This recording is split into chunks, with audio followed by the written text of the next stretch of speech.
আসসালামু আলাইকুম। আজকে রেসিপি দেখার জন্য সবাইকে ওয়েলকাম জানাচ্ছি এবং সবাইকে ঈদ মোবারক। ঈদ চলে গেল, সবার কেমন ঈদ কাটলো জানি না। তো আজকে আমি ঈদের স্পেশাল, কোরবানির ঈদ স্পেশাল আপনাদের জন্য আমি মাংস পিঠা তৈরি করে দেখাবো। তো দেখতে পাচ্ছেন এখন কিন্তু সবার ঘরে ঘরে কিন্তু মাংস আছে, কিন্তু খুব সহজে কিন্তু আপনারা এই মাংস পিঠা তৈরি করতে পারবেন। তো এখানে আমি মাংস নিয়ে নিয়েছি। মাংসগুলো কিন্তু আমি আগেই রান্না করেছিলাম। সেই আগে রান্না করা মাংসগুলো এখন আমি আপনাদের মাংস পিঠা কিভাবে তৈরি করতে হবে সেটা দেখাচ্ছি।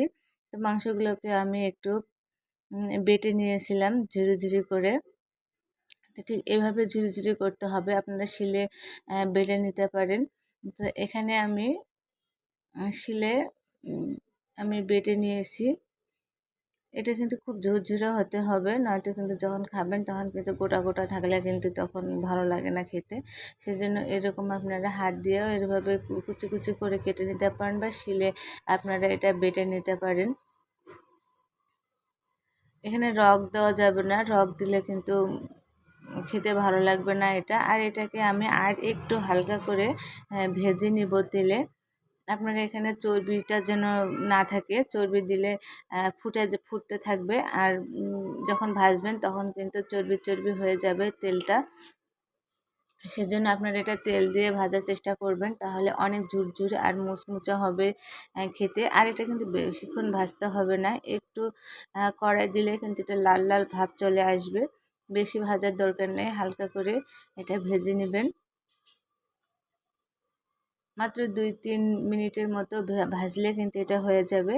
আর আমি এখানে এটা আমার ভাজা হয়ে গেছে। আর এখানে আমি যে ইয়াটা করব, বেটারটা করব, সেটা আমি আমি এখানে হাফ কেজি পানি দিয়ে দিয়েছি আর হলুদ দিয়ে দিলাম, লবণ। আপনারা এখানে মশলাটাও দিয়ে দিতে পারেন, কোনো সমস্যা নেই। এখানে আমি সামান্য একটু তেল দিয়ে দিলাম। তেলটা দিলে যে আমি যে খুমিটা করব সেটা নরম হবে, অনেক সুন্দর হবে তখন এটা মাখতে। আর এখানে আমি আটা দিয়ে দিলাম। এখানে আমি চামচে ৫ চামচের মতো আটা দিয়ে দিয়েছি। দিয়ে এখন আমি নেড়ে নেড়ে এটাকে আমি খুমির করে নেব। দেখতে পাচ্ছেন এটা আমি খুমির করে নিলাম। আর এখানে বুঝবেন কিভাবে এটা খুমিটা হয়ে গেছে, যখন এটা একদম মসৃণ হয়ে যাবে, হাত দিয়ে ভাঙলে কিন্তু আটা থাকবে না, তখন এটা বুঝতে হবে যে খুমিটা হয়ে গেছে আর নরম হবে অনেক সুন্দর। তো এখানে আমি এটা কিছুক্ষণ এটা আমি মথে নিব।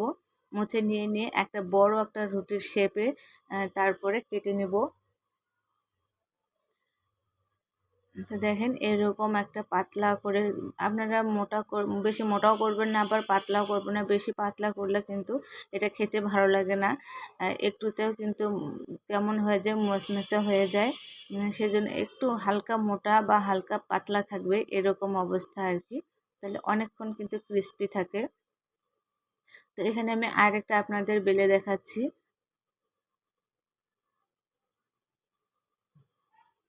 বেশি বেলাবেলি করার দরকার নেই, তাহলে কিন্তু বেশি পাতলা হয়ে যাবে। আর আপনারা যে কোনো কাটার দিয়ে কেটে নিতে পারেন। আমি এখানে একটা মগ দিয়ে কেটে নিচ্ছি।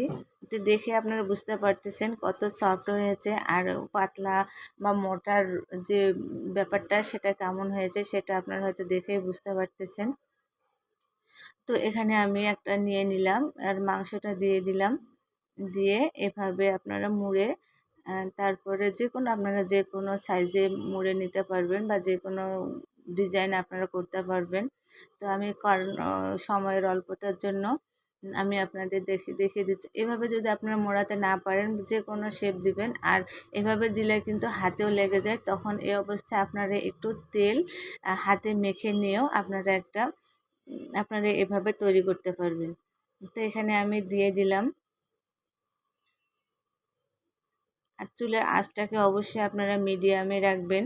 মিডিয়ামে রেখে হালকা হালকা করে ভাজবেন। যদি একবার বেশি আঁচে ভাজেন তাহলে কিন্তু পুড়ে যাবে আর মুচমুচে হবে না। সেজন্য অল্প অল্প করে ভাজবেন আর খুব সুন্দর করে ভাজবেন, তাহলে কিন্তু দুপাশে সুন্দর হবে। আর ভিতরে যে মাংসটা আছে সেটাও কিন্তু কুড়মুড়ে মুচমুচে হবে।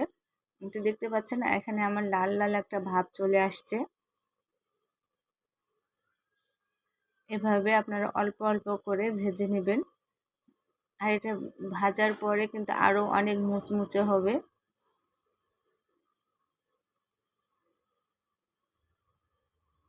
এখানে আমি আরও কয়েকটা দিয়ে দিলাম।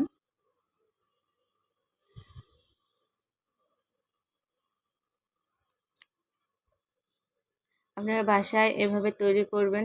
এইভাবে কিন্তু নারকেল দিয়েও তৈরি করা যায়। আপনাদের বাসায় যদি মাংস না থাকে তাহলে আপনারা এই অবস্থায় মাংস দিয়েও তৈরি করতে পারবে। এভাবে আমার সব তৈরি করা হয়ে গেল। কিন্তু দেখতে পেলেন খুব সহজে অল্প সময়ের মধ্যে কত সুন্দর একটা পিঠা তৈরি হয়ে গেল। আপনারা মাংস যখন একঘেয়েমি খেতে খেতে যখন ভালো লাগে না, তখন আপনারা এভাবেও করে খেতে পারবেন। বিকেলে নাস্তায় বা অতিথি আপ্যায়নে যে কোনো অবস্থায় আপনারা এটা মাঝে মধ্যে আপনারা বাসায় বিকেলে নাস্তায় করে খেতে পারবেন। তো আজকের রেসিপি আমার কেমন লাগলো অবশ্যই আমাকে জানাবেন। আর অবশ্যই আমার চ্যানেলে যারা নতুন তারা অবশ্যই আমার চ্যানেলটাকে সাবস্ক্রাইব করবেন। আর অবশ্যই বেল নোটিফিকেশন বাজিয়ে দিবেন, তাহলে আমার সব রেসিপি আপনার ফোনে সবার আগে চলে যাবে। তো সবাই ভালো থাকবেন, সুস্থ থাকবেন। সবাইকে ঈদ মোবারক। আসসালামু আলাইকুম।